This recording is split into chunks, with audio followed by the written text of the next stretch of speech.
All right. The theme of the first chapter, in my opinion, was sexual abuse, specifically of young women.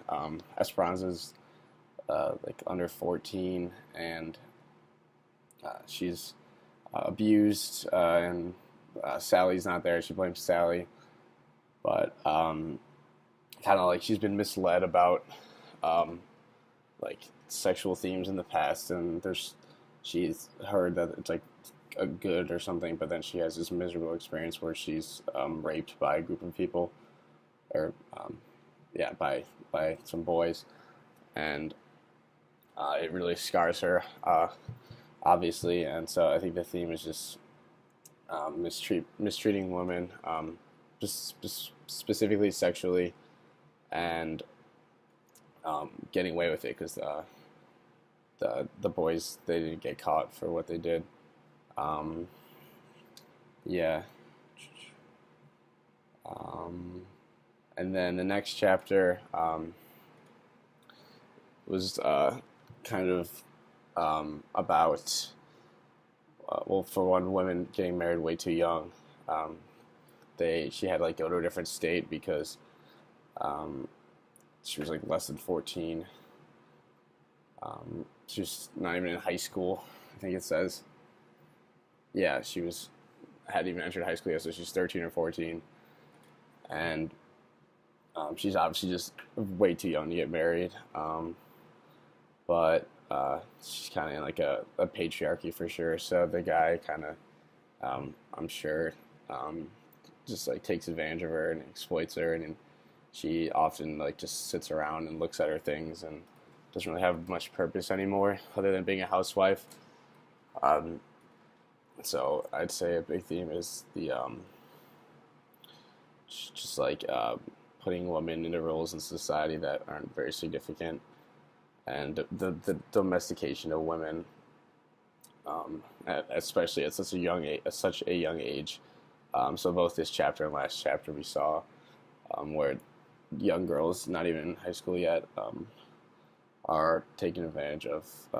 One of them sexually, one of them taken advantage of by just exercising all the power over her by getting married. And I mean, she claims to like be in love, but it's kind of obvious that she just wanted to escape the abuse of her dad. So she's kind of like changing one abusive relationship for another. She's not really getting anywhere, and it's still very like insignificant. Not really doing much with her life. Um, yeah. The next chapter. Um, yeah, it was the one where the person dies, and they're asking about her name. Oh yeah, and they're talking about how she can't escape Mango Street. How that it's always gonna be a part of her. She gets lectured on that by some of the women at the funeral,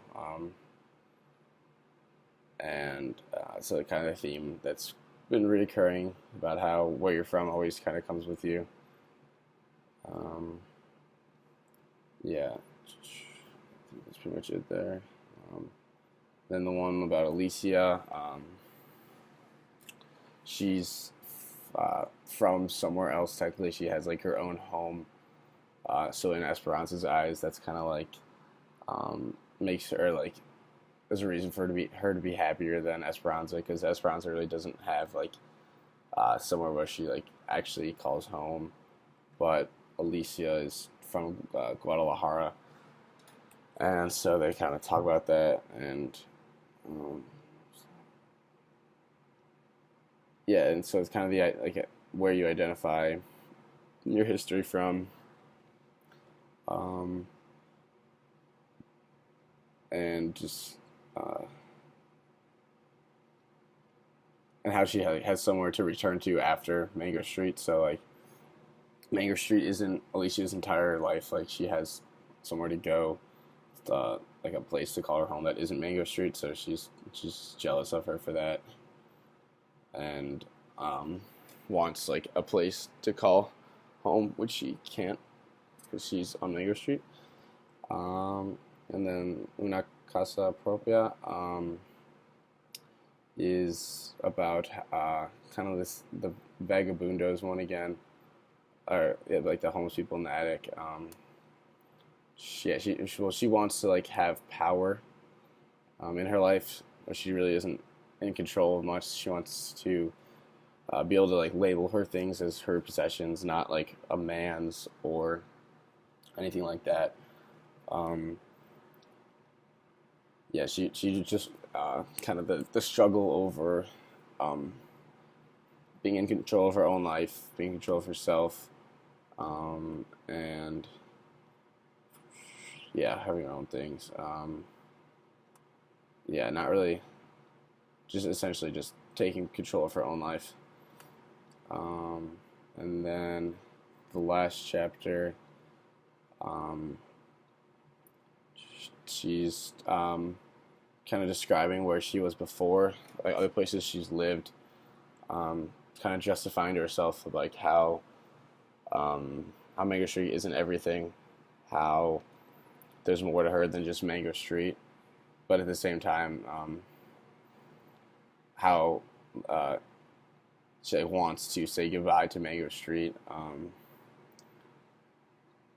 and one day she'll like come back for the people that are still stuck there. So the giving back to your community, not really forgetting where you're from, um, and yeah, so just having control of your own identity, what you label or where you label home, and also remembering where you're from and helping those um, that you were with when you were struggling.